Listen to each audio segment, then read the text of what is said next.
요즘 들어 뒷목이 돌처럼 뻣뻣하신가요? 나이 들면 다 그렇지 하고 넘기고 계시다면 10년 뒤 이 뻐근함이 투석실 방문으로 이어질 수도 있습니다. 65세 이상이라면 오늘 내용 꼭 끝까지 들어주세요. 지금 바로 왜 끝까지 들어야 하는지 먼저 말씀드리겠습니다. 오늘 이 영상 하나로 뇌출혈 투석 위험을 어떻게 막을 수 있는지, 오늘 저녁 식탁에서 바로 실천할 수 있는 방법이 무엇인지, 그리고 혈압약 정말 평생 먹어야 하는지 이 세 가지를 정확하고 간단하게 정리해 드리겠습니다. 여러분 건강을 지키는데 꼭 필요한 핵심만 담았습니다. 본격적으로 이야기해 보겠습니다. 진료실에서 가장 자주 듣는 이야기가 있습니다. 선생님, 뒷목이 좀 뻐근하고 머리가 띵한데 피곤해서 그런 것 같아서 병원에 안 왔어요. 그런데 이런 말씀을 하시는 분들 중 혈압을 재보면 180, 190이 나오는 경우가 정말 많습니다. 이게 바로 고혈압의 무서운 점입니다.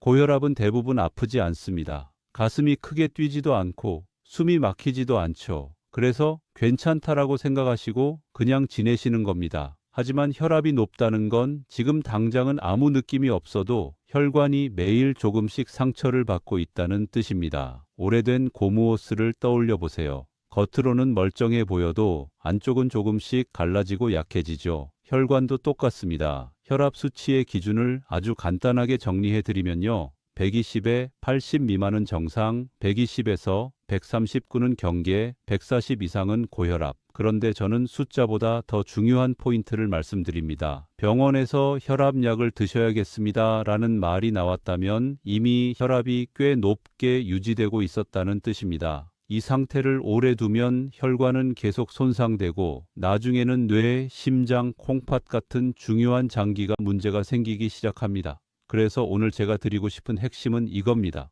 이 영상을 끝까지 들으시면 고혈압이 왜 조용히 진행되는지, 우리 몸에서 어디부터 위험이 시작되는지, 그리고 지금부터 어떤 합병증을 막을 수 있는지 명확하게 이해하실 수 있을 겁니다. 제가 이 말씀을 드리는 건 여러분을 겁주기 위해서가 아닙니다. 지금 알고 지금 시작하면 10년 뒤의 건강이 완전히 달라질 수 있기 때문입니다.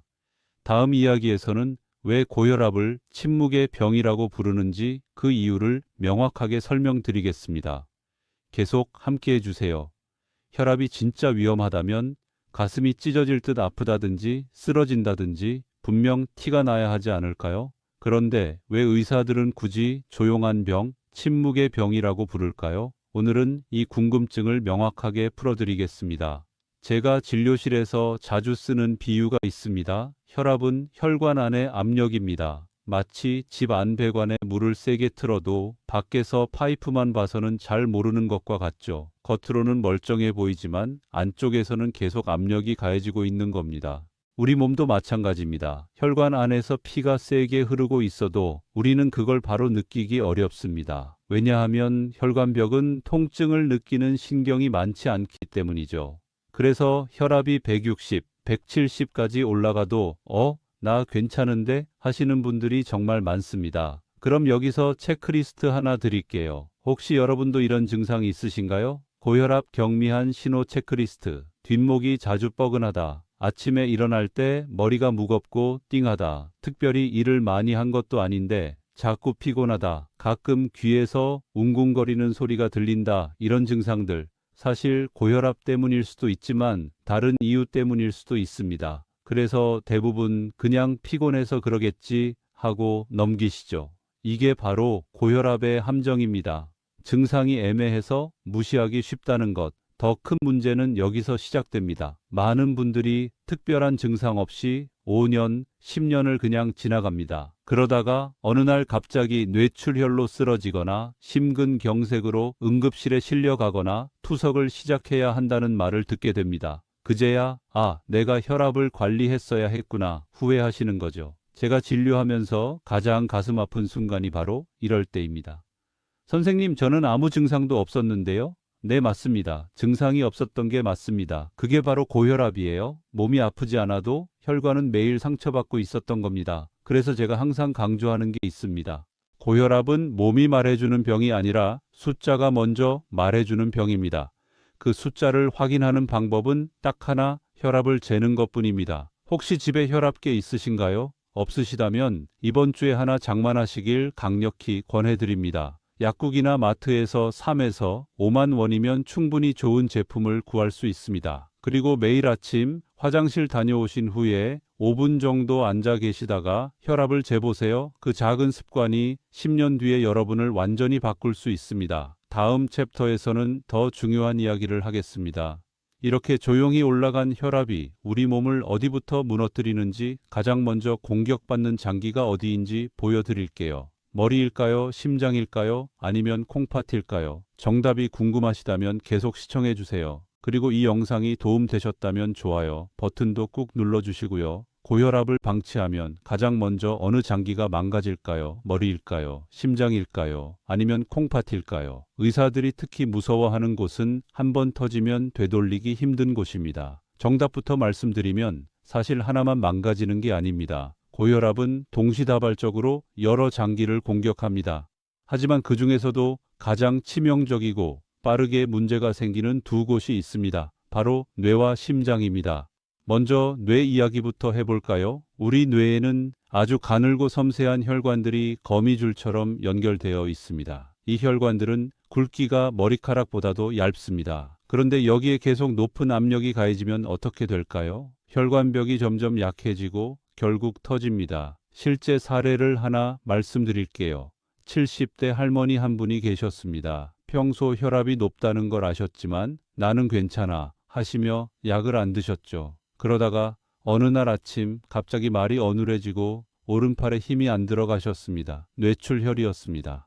다행히 빨리 병원에 오셔서 생명은 건지셨지만 지금도 한쪽 팔을 자유롭게 쓰지 못하십니다. 이게 바로 고혈압이 뇌에 일으키는 일입니다. 갑자기 쓰러지는 것, 말이 꼬이는 것, 한쪽 몸에 마비가 오는 것, 이 모든 게 혈압 관리를 미뤘기 때문에 생긴 일입니다. 그럼 심장은 어떨까요? 심장은 평생 쉬지 않고 뜁니다. 하루에 약 10만 번, 1년이면 3,600만 번 이상 뛰죠. 그런데 혈압이 높으면 심장은 더 센 힘으로 피를 밀어내야 합니다. 마치 무거운 짐을 계속 들고 있는 것과 같죠. 처음엔 심장이 버팁니다. 근육이 두꺼워지면서 힘을 냅니다. 하지만 시간이 지나면 심장이 지칩니다. 그러면 이런 증상들이 나타나기 시작합니다. 심장이 보내는 경고 신호 3가지.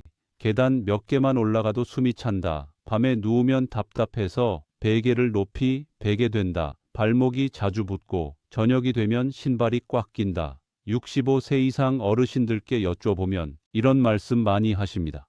전에는 시장까지 걸어갔는데 요즘은 골목만 걸어도 숨이 차요. 이게 단지 체력이 떨어진 걸까요? 아니면 심장이 나 힘들어요 하고 도움을 요청하는 걸까요? 대부분 후자입니다. 심장이 약해지고 있다는 신호죠. 이걸 그냥 나이 탓으로 돌리고 넘어가시면 결국 심부전이라는 상태까지 갈 수 있습니다. 심부전이 되면 일상생활 자체가 힘들어집니다. 조금만 움직여도 숨이 차고 누워 있어도 힘들고 병원을 자주 드나들게 됩니다. 여러분 기억하세요. 고혈압은 숫자의 문제가 아닙니다. 혈관과 심장이 오래 버틸 수 있느냐의 문제입니다. 지금 혈압이 140, 150이라고 해서 당장 쓰러지는 건 아니지만 그 상태로 10년을 가면 이야기가 완전히 달라집니다. 그런데 아직 한 가지 더 말씀드릴 게 있습니다. 뇌와 심장만큼 중요하지만 많은 분들이 잘 모르는 또 하나의 희생자가 있습니다. 바로 콩팥입니다. 다음 챕터에서는 고혈압이 콩팥을 어떻게 망가뜨리는지 그리고 그게 왜 투석실까지 가는 길이 되는지 정확하게 알려드리겠습니다. 이 부분은 정말 중요하니까 절대 놓치지 마세요. 병원에 다니면서 제일 가기 싫은 곳이 어디냐고 물으면 많은 어르신들이 투석실이라고 말씀하십니다. 일주일에 3번 4시간씩 기계에 연결되어 피를 걸러야 하는 곳, 그곳이 바로 투석실입니다. 그런데 여러분, 놀라운 사실 하나 알려드릴게요. 투석을 받는 분들 중 상당수가 고혈압을 10년, 20년 그냥 뒀다가 콩팥이 망가진 경우입니다. 처음엔 나는 괜찮아 라고 생각하셨을 겁니다. 그런데 어느 날 갑자기 선생님 투석 준비하셔야겠습니다 라는 말을 듣게 되는 거죠. 오늘은 왜 고혈압이 콩팥을 망가뜨리는지 그 과정을 명확하게 알려드리겠습니다. 먼저 콩팥이 뭘 하는 곳인지 아시나요? 쉽게 말하면 우리 몸의 정수기입니다. 피 속에 있는 노폐물과 필요 없는 물을 걸러서 소변으로 내보내는 거죠. 하루에 약 180리터의 피를 걸러냅니다. 엄청난 양이죠? 그런데 콩팥 안에는 사구체라는 아주 작은 필터가 있습니다. 이 필터가 바로 피를 거르는 핵심 부품인데요. 이 필터는 혈압에 아주 민감합니다. 혈압이 높으면 이 필터가 계속 압력에 시달립니다. 마치 정수기 필터에 계속 센 물살이 부딪히는 것과 같죠. 처음엔 버팁니다. 하지만 몇 년, 몇십 년 그렇게 압력을 받으면 필터가 조금씩 상합니다. 그러면 이런 일들이 생기기 시작합니다. 콩팥이 망가질 때 나타나는 신호 4가지. 발이 붓기 시작한다. 특히 저녁에 심하다. 신발이 점점 꽉 끼는 느낌이 든다. 계단 오를 때 숨이 차고 힘들다. 식욕이 떨어지고 자꾸 피곤하다. 많은 분들이 이런 증상을 느끼면서도 그냥 나이 들어서 그렇겠지 하고 넘기십니다. 하지만 이건 나이 문제가 아닙니다. 콩팥이 나 이제 한계야 하고 보내는 SOS 신호입니다. 실제 환자분 사례를 하나 말씀드릴게요. 60대 중반 남자 환자분이셨는데 혈압이 높다는 걸 알면서도 약을 안 드셨어요. 나는 멀쩡한데 왜 약을 먹어 하시면서요. 그러다가 10년 뒤 발이 퉁퉁 붓고 숨이 차서 병원에 오셨습니다. 검사를 해보니 콩팥 기능이 20%밖에 안 남아 있었습니다. 콩팥 기능이 15% 이하로 떨어지면 우리 몸은 스스로 노폐물을 걸러낼 수 없습니다. 그때부터 기계에 의지해서 피를 걸러야 합니다. 그게 바로 투석이죠. 일주일에 3번 병원에 가서 4시간씩 투석을 받아야 합니다. 여행도 마음대로 못 갑니다. 투석 받는 병원이 있는 곳으로만 가야 하니까요. 무섭죠. 하지만 여기서 희망적인 이야기도 드려야겠습니다. 콩팥은 완전히 망가지기 전까지는 회복할 수 있는 기회가 있습니다. 혈압을 잘 관리하고 식습관을 바꾸고 정기적으로 검사를 받으면 콩팥이 더 이상 나빠지는 걸 멈출 수 있습니다. 제가 진료하면서 가장 보람 있을 때가 언제인지 아세요? 혈압 관리를 열심히 하신 분이 몇 년 뒤 검사에서 콩팥 기능이 유지되고 있어요 라는 결과를 받을 때입니다. 투석실로 가는 길을 막은 거예요. 여러분도 할 수 있습니다. 아직 늦지 않았습니다. 지금부터 혈압을 관리하면 10년 뒤에 투석실 대신 손주들과 여행을 갈 수 있습니다. 그렇다면 구체적으로 뭘 해야 할까요? 콩팥, 심장, 뇌를 지키기 위해 오늘 당장 바꿔야 할 생활 습관은 무엇일까요? 다음 챕터에서 딱 3가지만 정리해서 알려드리겠습니다. 어렵지 않습니다. 오늘 저녁 식탁에서부터 시작할 수 있습니다. 계속 함께 해주세요. 병원에서는 맨날 짜게 먹지 마세요라고 하죠. 그런데 현실은 어떻습니까? 국물 없이는 밥이 안 넘어가고 김치맛 없으면 밥맛도 없는데요. 그래도 이 정도면 괜찮겠지 하고 드셨던 그 한 숟갈이 혈관에는 어떻게 쌓일까요? 오늘은 현실적인 이야기를 하겠습니다. 제가 완전히 싱겁게 드시라고 강요하지 않겠습니다. 대신 딱 한 가지만 바꿔보자고 제안하고 싶습니다. 먼저 소금이 혈압에 어떤 영향을 주는지 간단히 설명드릴게요. 소금을 많이 먹으면 우리 몸은 물을 더 많이 붙잡습니다. 그러면 혈관 안에 있는 피의 양이 늘어나고 자연스럽게 혈압이 올라갑니다. 마치 좁은 파이프에 물을 더 많이 넣는 것과 같죠. 그럼 얼마나 줄여야 할까요? 세계보건기구에서는 하루 5g 이하를 권장합니다. 근데 솔직히 이게 현실적으로 쉽지 않다는 거 저도 압니다. 그래서 제가 단계별로 줄이는 방법 3가지를 알려드리겠습니다. 현실적인 나트륨 줄이기 3단계. 첫 단계, 국물 반만 드세요. 국찌개나 면 국물에 염분이 제일 많습니다. 국물을 다 드시지 마시고 절반만 드세요. 건더기는 다 드셔도 됩니다. 이것만 해도 하루 나트륨 섭취가 30% 줄어듭니다. 두 번째 단계, 짠 반찬은 젓가락 끝으로만 젓갈, 장아찌, 된장 이런 반찬들 있잖아요. 숟가락으로 푹푹 떠먹지 마시고 젓가락 끝에 조금만 묻혀서 드세요. 맛은 느낄 수 있으면서도 염분은 확 줄어듭니다. 세 단계, 간은 조금 싱겁게, 대신 맛은 살리세요. 간장이나 소금 대신 식초, 레몬, 마늘, 생강, 고춧가루로 맛을 내보세요.